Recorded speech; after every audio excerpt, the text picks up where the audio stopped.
다음으로 51번 문제 한번 보겠습니다. 선반의 주축을 중공축으로 한 이유로 틀린 것은 무엇이냐?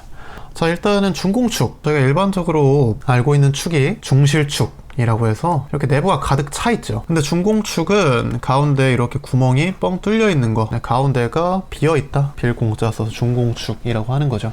자, 이 중공축을 사용하는데 그 이유로 맞고 틀린 것을 한번 보라는 얘기입니다. 자, 일단 보시면 형상에서도 느낌이 오실 거예요. 가운데 구멍이 뚫려 있으니까 보기 2번 긴 가공물이 깊게 들어가서 고정되기에 편리하다. 네, 이거 맞는 얘기가 되겠죠. 이건 일단 맞는 얘기고, 3번 지름이 큰 재료의 테이퍼를 깎기 위해. 지름이 큰 것과 중공축은 사실 상관이 없겠죠. 어차피 지름이 큰 거는 앞에 달려있는 척의 조에 고정이 될 거기 때문에 축에 구멍이 뚫린 것과는 상관이 없을 겁니다.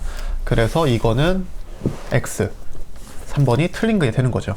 네, 그 다음에 이제 1번과 4번도 한번 생각을 해보면 좋은데, 주축이 중공축이 됨으로써 어떤 장점이 있을 수 있냐? 일단 가운데가 비면은 가운데가 꽉 차 있는 것보다 더 가볍겠죠. 가벼울 겁니다. 근데 얘가 지금 RPM이 한 1200에서 한 1800 정도를 많이 쓰는데 굉장히 고속으로 회전을 합니다. 안 그래도 고속으로 회전을 하는데 무게가 무겁기까지 하면은 보다 베어링에 부하가 많이 걸리겠죠. 그래서 조금 더 가운데를 비워줌으로써 가벼워지고, 그래서 베어링이 좀 더 부하가 덜 걸리게 해주는 효과가 있는 겁니다. 맞는 얘기가 되겠죠, 4번은. 그 다음으로 이제 굽힘과 비틀림 능력의 강화를 위하여 라고 되어 있는데, 이거는 동일한 무게 대비 강화가 되는 겁니다. 예를 들어서 이제 같은 무게라고 쳐보겠습니다. 중실축과 중공축의 무게를. 자, 그랬을 때 가운데가 꽉 차 있으면은 가운데가 비어 있는 것보다 지름이 작아질 수밖에 없겠죠. 같은 무게니까요. 근데 가운데가 비어져 있는 중공축 같은 경우에는 지름이 보다 좀 커질 수가 있는 겁니다. 커지고 좀 더 안정적이어질 수가 있는 거죠.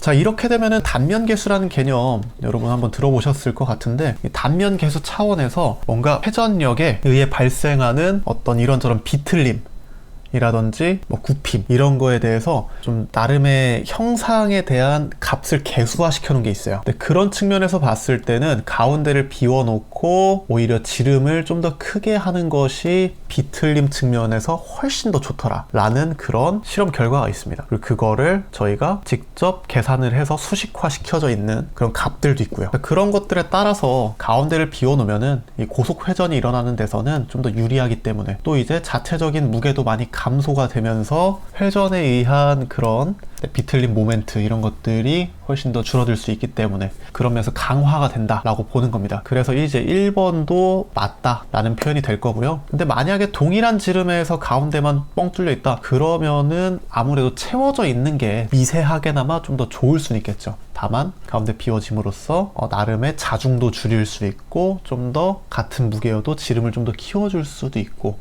그런 다양한 장점이 있어서 이렇게 하고 있다 라고 보시면 되겠습니다. 정답은 3번이 되겠죠. 네, 이렇게 해서 51번 문제까지 한번 봐봤고요. 나머지 문제는 이제 단순 암기 측면에서 접근을 하시면 될 것 같으니까 문제 많이 풀어보시면서 공부하시면 좋을 것 같습니다. 오늘도 고생 많으셨습니다.